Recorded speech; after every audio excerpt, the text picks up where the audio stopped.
Alden Richards sawa na sa mga isyu ng Kathniel fans. Yan ang pag-usapan natin ngayon.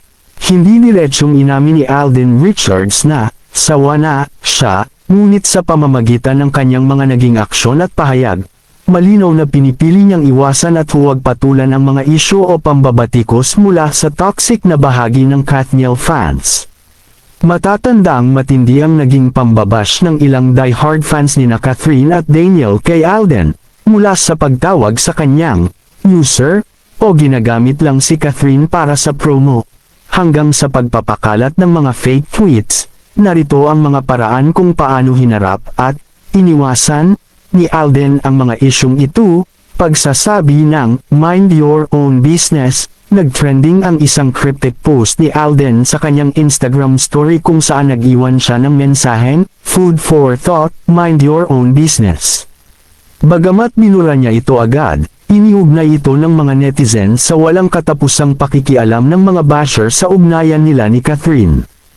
Opo, tama, at naging malaking usap-usapan nga ang partikular na isyong iyan. Ang naging post ni Alden Richards na "Food for thought, mind your own business" ay isa sa mga bihirang pagkakataon na nagpakita siya ng direktang reaksyon na tila patama sa mga taong pilit nakikialam sa kanyang buhay. Narito ang karagdagang konteksto at mga detalye sa likod ng trending na isyong ito, kailan at paano ito nangyari. Pebrero taong 2025, ipinost ni Alden ang naturang pahayag sa kanyang Instagram story. Agad na nabura, hindi nagtagal ay nawala o tinanggal din ang post.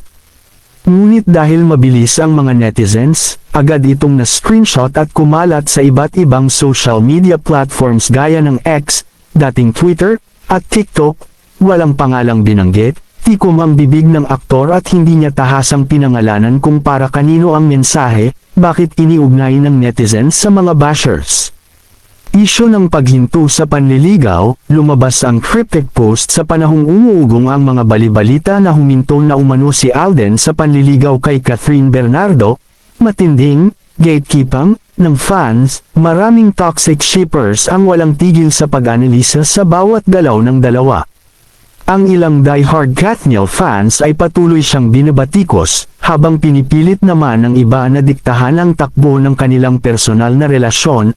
Pangalawang pahayag, ayon sa mga ulat ng showbiz sites tulad ng Fashion Police, muling nag-iwan ng kahalintulad na mensahe ang aktor kasunod ng mga makukulit na tanong ng media at publiko ukol sa buhay pag-ibig ng iba.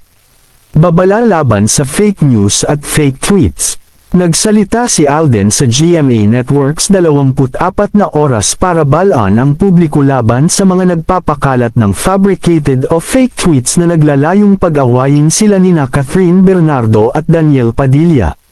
Diin niya, hindi siya kailanman magbibigay ng mapanirang komento sa mga taong hindi naman niya nakakasama. Opo, saktong-sakto ang sinabi mo at iyan nga ang eksaktong naging pahayag ni Alden Richards. Ang panayam na yun sa GMA Networks 24 na oras ay naging formal na depensa ng aktor laban sa mga mapanirang gawa-gawang posts na kumalat sa X, dating Twitter, at Facebook. Narito ang buong detalye at ang partikular na fake tweet na naging mitya ng kanyang babala. Ano ang nilalaman ng fake tweet? May kumalat na isang edited screenshot ng post kung saan pinalabas na binabatikos at pinagsasabihan ni Alden si Daniel Padilla. Ang peking pahayag ay diretsyong nagsabi ng Catherine gave her love and trust to you, pati na ang future niya for how many years, pero niloloko mo lang pala. On cam ka lang pala loyal at sweet, pero sa likod ng camera, dugong Padilla ka talaga. Please bro, wag mo nang guluhin pa si Kath, huwag kang selfish. Ang opisyal na reaksyon at paalala ni Alden dahil naging sunod-sunod ang pagpapakalat ng fans at netizens sa peking screenshot, ginamit ni Alden ang kanyang airtime sa 24 na oras upang linisin ang kanyang pangalan at magbigay ng paalala sa publiko. Walang karapatang manghusga, diin niya. Hindi niya kailanman nakasama ng matagal si Daniel kaya wala siyang karapatang magsalita ng masama o manghusga rito. Pugad ng fake news ang social media. Tinawag niya ang social media na pugad ng fake news.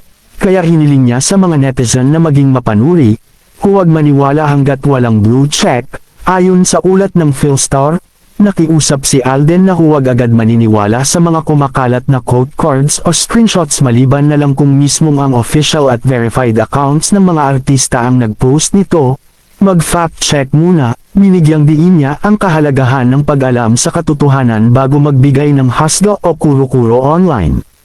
Profesionalismo sa trabaho. Saktong-sakto ang obserbasyon mo. Ang profesionalismo ni Alden Richards ang isa sa pinakamalaking dahilan kung bakit nanatili siyang matatag sa industriya, sa kabila ng ingay, pambabatikos, at gatekeeping ng ilang loyalist fans. Pinatunayan nina Alden at Catherine Bernardo na mas matimbang ang sining, dedikasyon sa trabaho, at ang suporta ng milyon-milyong Pilipino sa buong mundo. Narito ang mga mahahalagang tala at patunay kung paano rumspond ang kanilang profesionalismo sa takilya, ang makasaysayang tagumpay ng Hello, Love, Again, unang pelikulang lumampas sa 1 bilyong piso sa lokal na takilya. Noong Nobyembre taong 2024, gumawa ng kasaysayan ang pelikula ng maging kauna-unahang local movie na umabot sa mahigit 1 bilyong piso sa loob lamang ng 10 araw. 1.6 bilyong piso final worldwide gross, umabot sa kabuuang 1.6 bilyong piso ang kinita ng pelikula sa buong mundo. Dahil dito, opisyal nitong nalpasan ang pelikulang Rewind upang maging highest-grossing Filipino film of all time, binasag ang mga international records, humukot din ito ng dolyar sa North America, US at Canada, kung saan nagtala ito ng record-breaking opening weekend na $2.40 milyong dolyar. Paano ipinakita ni Alden ang kanyang profesionalismo? Ugnayan sa katrabaho higit sa isyo, sa halip na magpaapekto sa mga toxic fans na tumatawag sa kanyang user, pinili ni Alden na ibuhos ang focus sa pag-alaga kay Catherine habang nagsushoot sila sa Canada. Palagi niyang pinupuri ang paglago at maturity ni Catherine bilang aktres, malusog na trabaho at pagkakaibigan. Inamin ni Alden sa mga panayam na bagamat naging mas malapit sila, iginagalang niya ang kanilang deep and special friendship, at hindi niya hinahayaang madiktahan ng pressure ng publiko ang kanilang ugnayan, respeto sa industriya. Sa halip na makipag-away sa mga katapat na fandom, palaging ipinapahayag ni Alden na ang tagumpay ng kanilang pelikula ay tagumpay ng buong industriya ng pelikulang Pilipino upang muling pasiglahin ang mga sinihan. Bago ko tapusin ang aking updates patungkol sa Catden, Alden at iba pang showbiz ganap ay shoutout ko muna yung mga senior citizen dyan na palaging nanonood sa akin updates. Maraming salamat po sa inyong lahat.